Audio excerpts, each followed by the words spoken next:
પહેલાં તો હું ખુશીને ખૂબ ખૂબ અભિનંદન આપું છું, એના માતા પિતાને ખૂબ ખૂબ અભિનંદન આપું છું.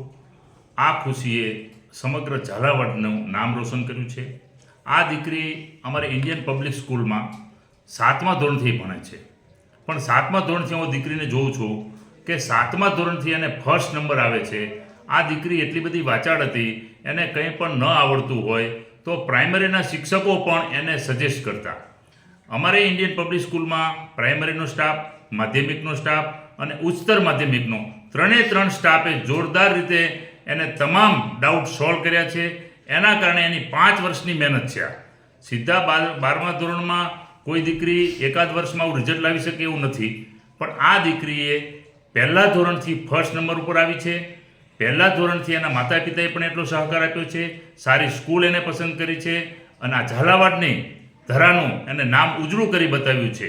ઇન્ડિયન પબ્લિક સ્કૂલ 10 વર્ષથી અમારો કોમર્સનો સ્ટાફ, છેલ્લા 15 વર્ષથી એનો એ સ્ટાફ છે.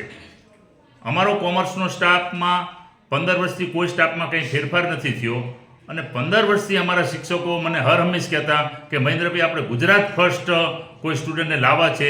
એટલે અમારા શિક્ષકોની પણ છેલ્લા 15 વર્ષથી અથાગ પ્રયત્ન કરતા હતા અને એનું અમને પરિણામ મળ્યું છે અને ખુશીએ અમારું નામ પણ ઉજળું કરી બતાવ્યું છે. આવી ખુશી જેવી દીકરીઓ, હું એમ કહું છું કે દરેકને આવી દીકરીઓ જન્મે અને દરેક બાળક આઈપીએસમાં આવે અને આઈપીએસનું નામ રોશન કરે અને પોતાના માતા પિતાનું નામ રોશન કરે અને આ સમગ્ર ઝાલાવાડની ધરતીનું નામ રોશન કરે. એવા હું એને ખૂબ ખૂબ અભિનંદન આપું છું.